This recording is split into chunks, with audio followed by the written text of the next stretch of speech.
Buongiorno a tutti e bentrovati con la nostra rubrica dedicata alle interviste. Come potete vedere abbiamo in collegamento con noi, presumo da Ponte nelle Alpi o da Roma? Da Ponte nelle Alpi?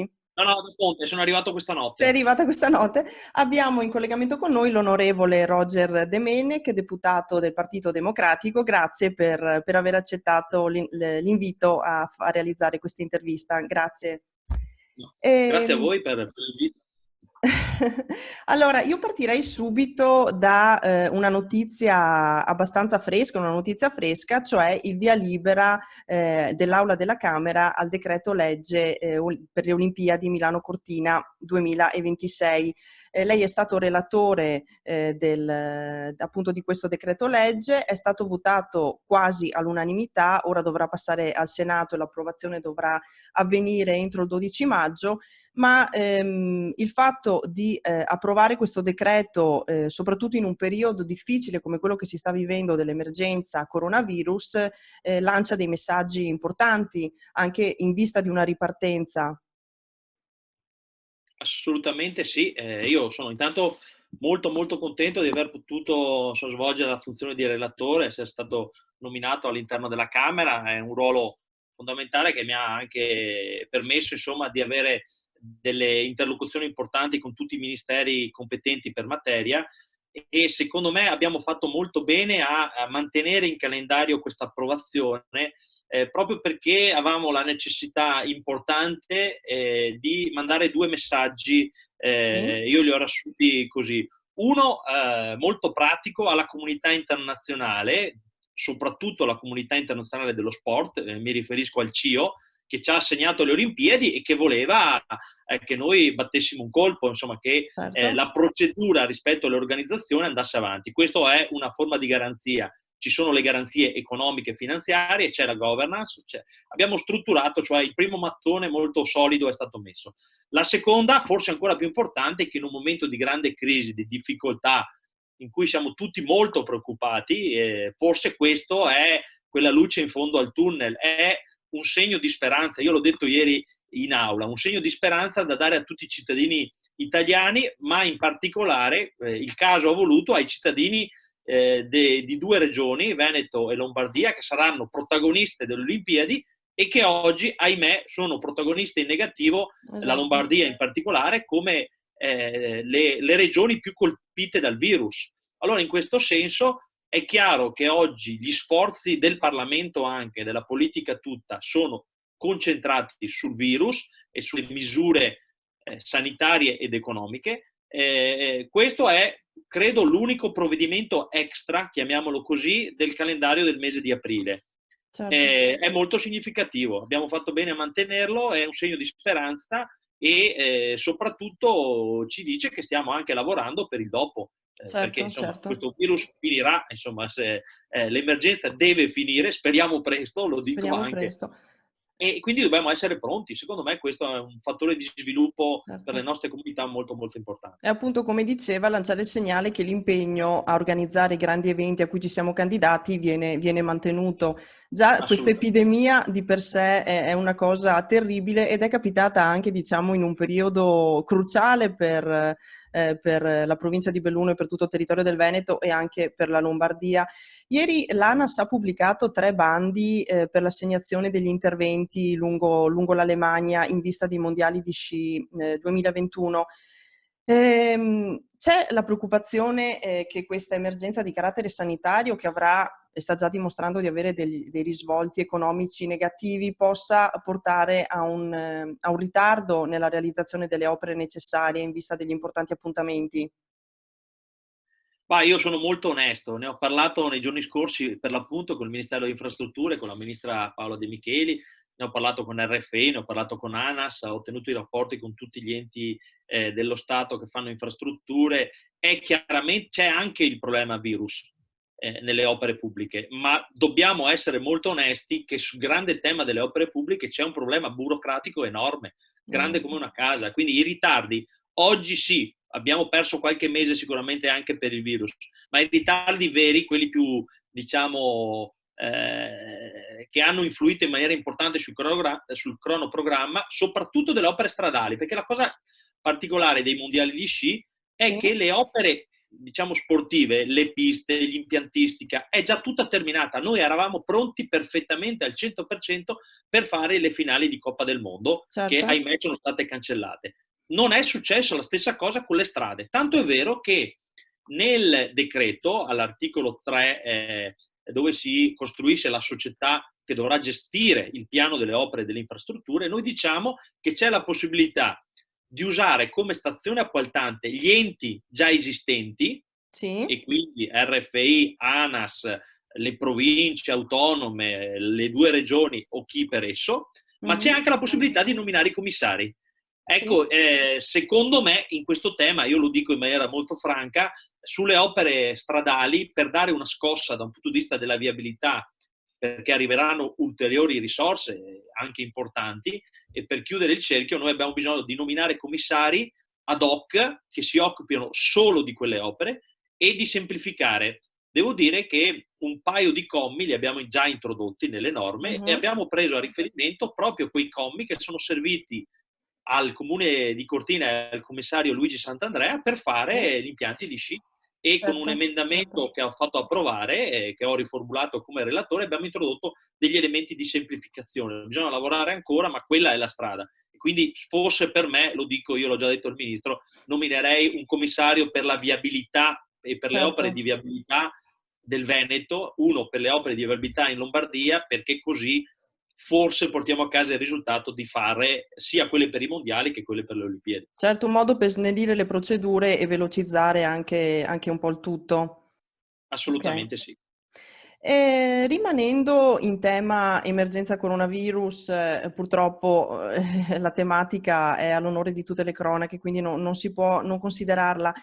Anche per quanto riguarda i fondi di confine, di cui lei è presidente del Comitato Paritetico per la gestione dei fondi comuni di confine, sono state pensate delle misure straordinarie per affrontare l'emergenza coronavirus. Sono due, se non sbaglio, le misure. Assolutamente sì. Una che deriva proprio dalla prima ordinanza del Premier Conte e che riguarda le proroghe. Abbiamo quindi sterilizzato il periodo di durata del virus, proprio perché in questo momento è difficile per i comuni fare le rendicontazioni, avviare i Certo? lavori, tutti gli uffici tecnici sono in difficoltà. Noi abbiamo detto non preoccupatevi, i termini cosiddetti sono tutti prorogati, quindi fino a fine dell'anno non c'è nessun problema di scadenze. Il Sì? secondo provvedimento, ancora più importante, secondo me, l'abbiamo voluto anche a seguito dell'ultimo comitato fatto a Roma col ministro Boccia a metà del mese di marzo, e abbiamo costruito una determina del Presidente che di fatto semplifica e accelera di molto le procedure di liquidazione. Di fatto oggi, nel periodo del virus, tutte le richieste di liquidazione di lavori, ovviamente che sono già in cantiere, sono già stati fatti o si stanno svolgendo in questo momento, vengono liquidate al 50% immediatamente. Ok. Quindi appena arrivano gli diamo il 50% dei soldi che richiedono. E il resto, l'altro 50%, ovviamente abbiamo l'obbligo di fare l'istruttoria, quindi di verificare che le fatture corrispondano, eccetera, eccetera.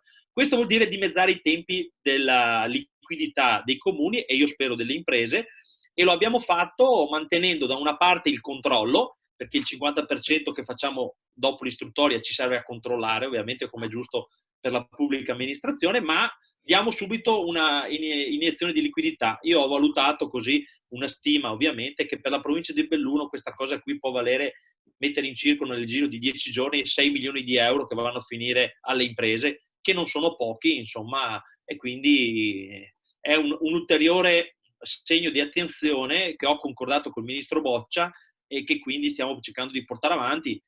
Poi lo dico, no? Anche se per il momento ovviamente non abbiamo gli elementi giuridici, se magari funziona io lo terrei anche dopo l'emergenza, però qui ovviamente questa è una battuta che faccio, ma se alcuni di questi esperimenti fatti in emergenza funzionassero e ci garantiscono da una parte trasparenza e controllo, ma dall'altra un po' di più di velocità nei pagamenti, io sarei quasi per tenerli.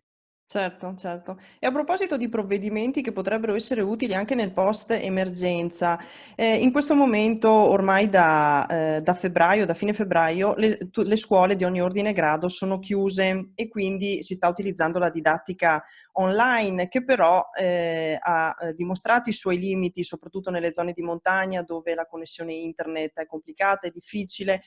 Poi pensiamo alle famiglie che hanno 2 o 3 o 4 figli, che quindi dovrebbero avere a disposizione tanti computer e tanti dispositivi tecnologici.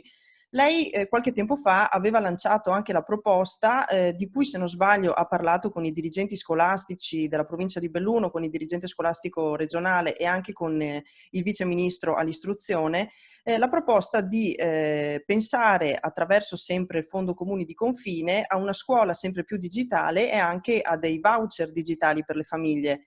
È una proposta che potrebbe concretizzarsi, una prospettiva che potrebbe diventare realtà? Ma secondo me questo è un pezzo di sviluppo fondamentale per una provincia interamente montana. Esatto, Oggi viviamo l'emergenza nazionale, no, l'emergenza planetaria del virus esatto, e quindi di esatto. mantenere le distanze. Però in una provincia come la nostra, in cui la frana, la neve, Vaia, ci sono tanti episodi che possono costringerci a stare a casa oppure allargare le distanze fra le comunità. Allora la tecnologia può venirci incontro.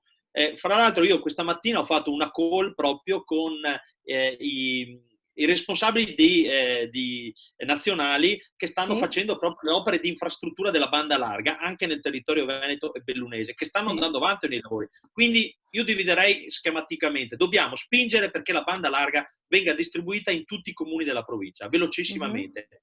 Secondo me questa cosa qui insomma, nel prossimo anno sicuramente verrà chiusa questo progetto finalmente. Secondo punto, le infrastrutture scolastiche, Sì, cioè la banda larga una volta arrivata deve essere cablata, inserita dentro i plessi e dotati i plessi di tutte le strumentazioni, hardware e software, quindi dal computer al programma che deve far girare.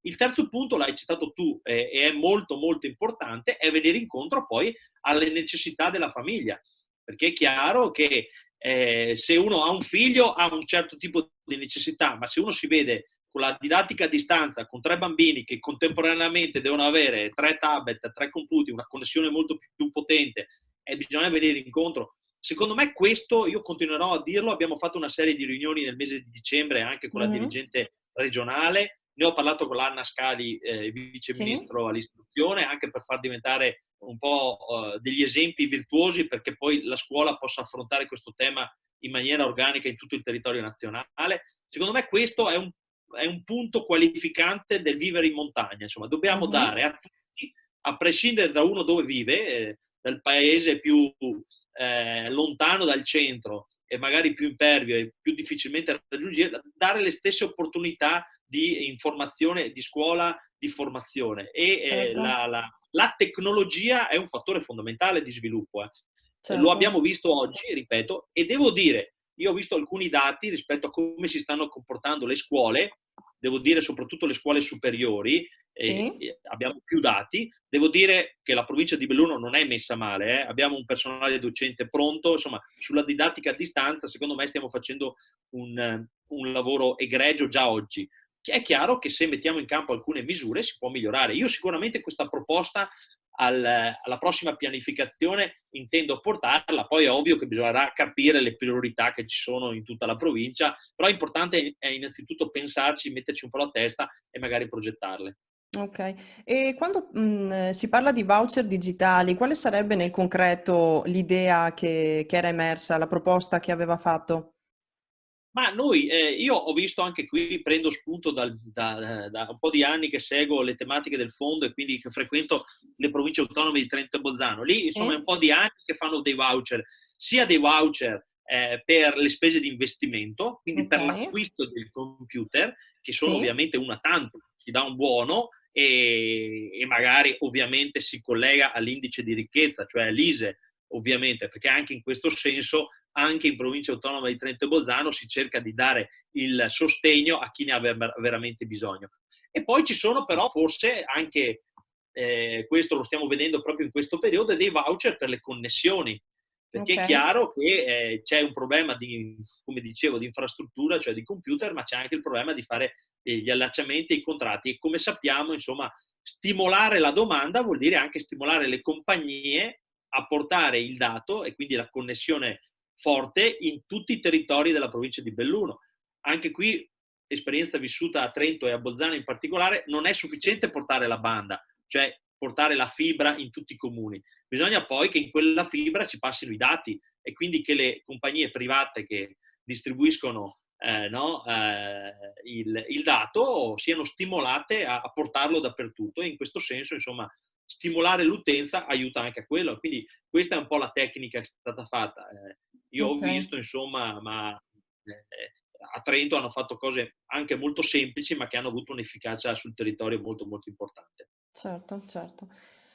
Passerei a questione enti locali. Nei giorni scorsi il sindaco del comune di Belluno, Jacopo Massaro, aveva lanciato un po' un allarme dicendo che i comuni in questa emergenza sono in seria difficoltà, rischiano di non avere di non riuscire più ad erogare i servizi fondamentali. Su questo tema sono nate anche diverse polemiche, perché la riunione dell'ANCI con il ministro Boccia era stata un pochino, diciamo, non proprio sul tranquillo. Il presidente dell'ANCI aveva abbandonato l'aula. I comuni sono preoccupati, c'è poco da dire, e anche la questione buoni spesa, ci sono state da più parti, è emersa anche qualche critica, diversi hanno chiesto di rivedere i criteri di assegnazione. Cosa può dire su questo? Qual è un po' il panorama e anche le sollecitazioni che riceve dagli enti locali? Beh, insomma, io ho un contatto costante con quasi tutti i sindaci di questa Sì, provincia, forse anche non solo perché oggi sono parlamentare, forse perché fino a qualche anno fa ero anche sindaco e quindi esatto, ero esatto, quindi insieme. sa bene Quindi quelle che capisco sono le benissimo il difficoltà. problema. Posso dire che io ne ho parlato con Misiani, vice ministro dell'economia, Sì, del MEF. Sicuramente nel prossimo provvedimento verremo incontro anche alle esigenze dei comuni. Noi abbiamo fatto 2 operazioni, perché stiamo lavorando in base alle priorità. sì. Prima abbiamo distribuito le risorse per i buoni spesa, semplicemente perché la priorità del paese intero, molto probabilmente a Belluno questa priorità è vissuta in maniera leggermente inferiore, io dico per fortuna, perché Mm. il livello, insomma, le famiglie che sono veramente indigenti, come si dice, numericamente sono in base agli abitanti inferiori, per fortuna, e abbiamo anche un sistema sociale di solidarietà molto più forte che da altre parti d'Italia. Però prima abbiamo fatto questa operazione. La seconda operazione abbiamo anticipato le quote dei contributi già dovuti ai comuni, e come Sì. sapete, insomma, nel giro di 3 giorni sono arrivati sia le risorse per i buoni spesa, sia le risorse in anticipo che spettavano i comuni. Abbiamo sterilizzato i mutui e quindi in gran parte dei comuni della provincia, io anche qui con le telefonate che ho fatto agli amici sindaci, si passa, insomma, da anche qualche milione di euro per i comuni più grandi, Feltre, Belluno, fino a Mm. anche comuni come il mio, insomma, con un bel po' di centinaia di migliaia di euro che vengono risparmiati sul bilancio 2020, perché non si pagano le rate del mutuo che hanno in scadenza per Cassa Depositi e Prestiti per quest'anno. Quindi queste 3 Mm. operazioni hanno risolto un po' il problema dell'emergenza del mese di aprile. Adesso Sì. stiamo studiando e posso anche garantire che ci sarà un provvedimento, non ne so l'entità, insomma, l'ANCI ha chiesto 5 miliardi, Mm. io come sempre anche qui entrerei nel merito, quindi cercherei di capire, perché il paese non è uguale da Palermo fino a Belluno, siamo un paese molto diverso, questo lo dico da un legislatore nazionale, è complicato poi mettere insieme esigenze completamente diverse con norme nazionali. Quindi io entrerei nel merito per capire le riduzioni delle entrate che ci sono state Sì. e riconoscerle ai comuni, ma io sono sicuro che il provvedimento verrà fatto e i comuni verrà sicuramente riconosciuto la mancanza delle entrate, dalle multe all'occupazione dello spazio pubblico alle rette degli asili, eccetera, eccetera, eccetera. Ultimo punto, è vero, probabilmente in una provincia come quella di Belluno le risorse arrivate per i buoni spesa erano anche leggermente sovradimensionate rispetto alle effettive esigenze.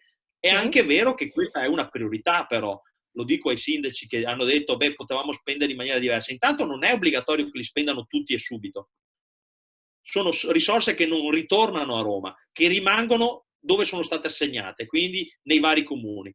Possono essere, per quella finalità possono essere usate anche in un periodo un po' più lungo, per venire incontro quindi non solo nel mese di marzo e aprile, ma anche a maggio e giugno, e quindi questo. Sì. E dopodiché sul resto delle misure, secondo me, una volta che verrà ristorato al 100% il buco di bilancio che si è creato con le entrate che non sono rientrate, sul resto si potrà prevedere per i comuni anche dei provvedimenti, secondo me, in primis per i piccoli e piccolissimi imprenditori, che è uno dei temi che mi preoccupa di più in una provincia come la nostra. Lo dico, il bar, il ristorante, sì, il negozio, eccetera, il piccolo artigiano, quelli che magari sono monoutenti, cioè lavora la moglie e il marito nel negozio o nel bar e vengono senza nessun tipo di sostegno, ecco, e soprattutto per facilitare la ripartenza e quindi una serie di provvedimenti anche locali, sì, che si affiancano a quelli nazionali, che sono ovviamente più generici, insomma, dal prestito alla riduzione dei mutui, alle spese per l'affitto,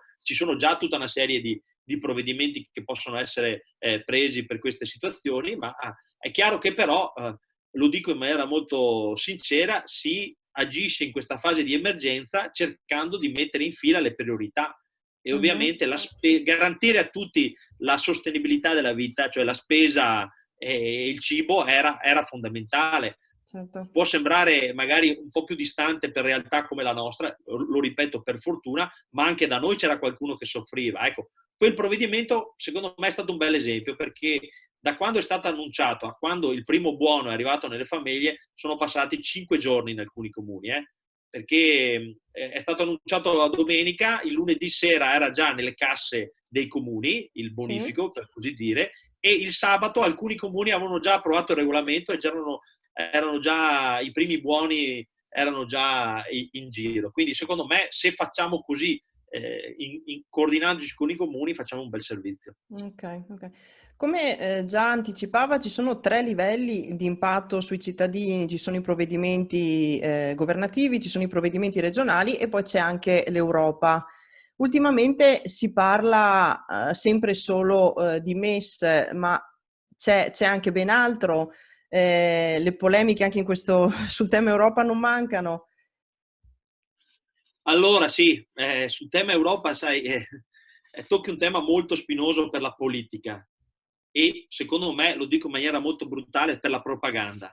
L'Europa oggi sta facendo alcune cose molto molto importanti per l'equilibrio di bilancio nazionale del paese Italia.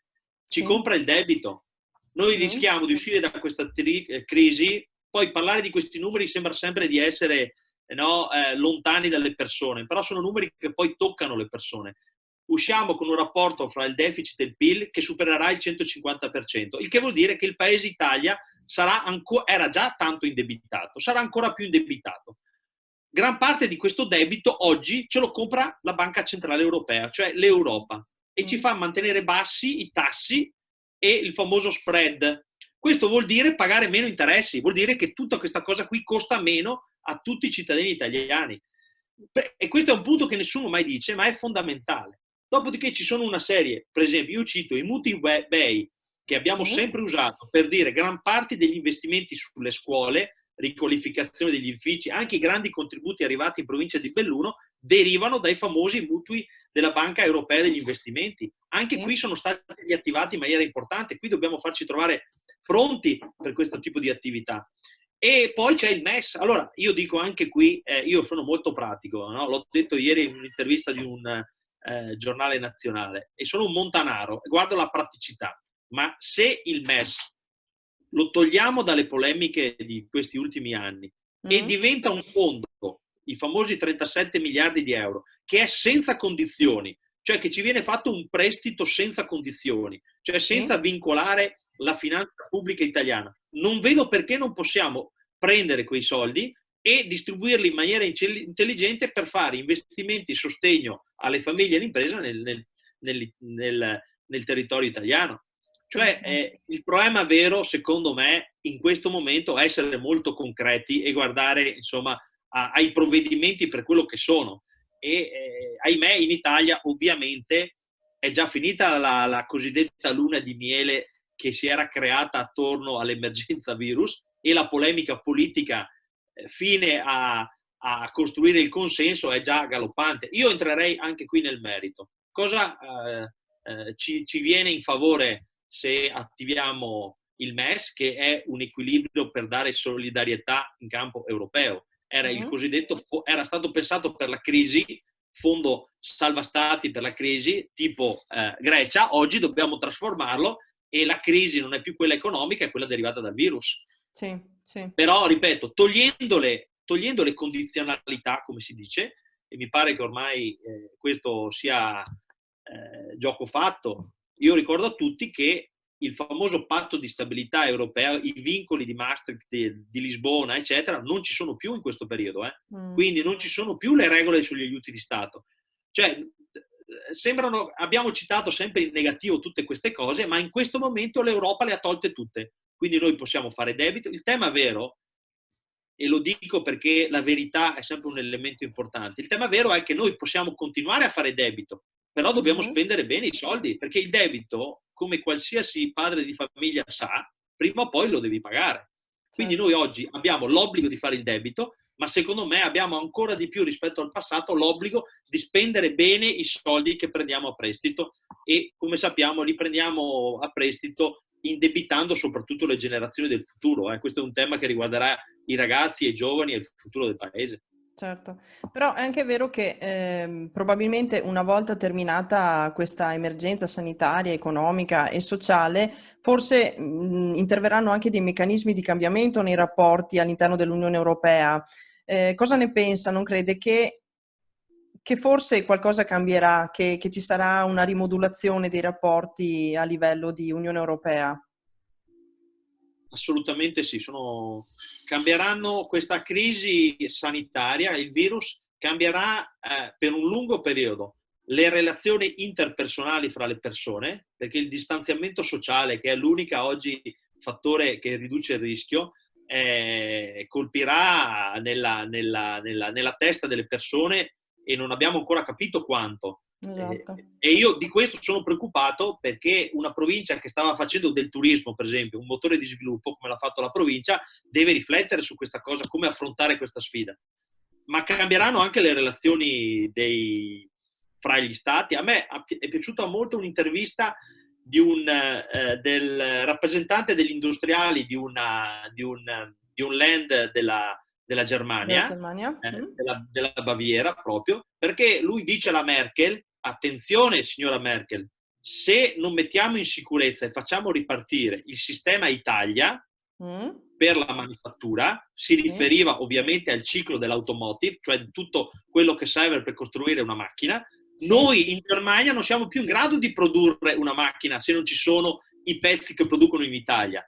Quindi vuol dire che l'aspetto globale e la solidarietà che in Europa deve essere vissuta in maniera più forte, serve anche a garantire un aspetto di ciclo economico che è molto più vasto ormai delle singole comunità. Quindi non è che ognuno fa per sé e si salva per conto suo. I tedeschi, senza i nostri imprenditori della manifattura e dell'elettronica, ne abbiamo anche a Belluno, fra l'altro, che fanno esattamente questo lavoro per la Germania, non vanno avanti. Quindi su questo, secondo me, hai perfettamente ragione, cambieranno le relazioni, e spero che cambino in meglio e diano anche una sferzata, insomma, un po' più di coesione e di solidarietà per fare massa comune, perché altrimenti, ripeto, nessuno si salva da solo. Esatto. Va bene, grazie. Per concludere l'intervista farei una domanda un po' più di argomento locale, visto che stiamo parlando con l'ex sindaco di Ponte nelle Alpi. A Ponte nelle Alpi sono in corso lavori importanti alla stazione ferroviaria. L'epidemia ha influito anche sul cantiere che è in corso a Polpette. Come stanno procedendo i lavori? Che tra l'altro sono lavori importanti e faranno di Polpette una stazione che avrà una rilevanza strategica non indifferente. Sì, assolutamente. I lavori sono stati fermi, diciamo, un paio di settimane, proprio per motivi logistici, come quasi tutti i cantieri. Adesso, proprio in questi giorni, stanno riprendendo sia i lavori sulla stazione che i lavori ancora più importanti sull'elettrificazione della tratta, Ponte Sì. nelle Alpi di Vittorio Veneto, e quindi stanno un po' riprendendo tutti, e quindi io spero che da qui ai primi di maggio rientri tutto a regime.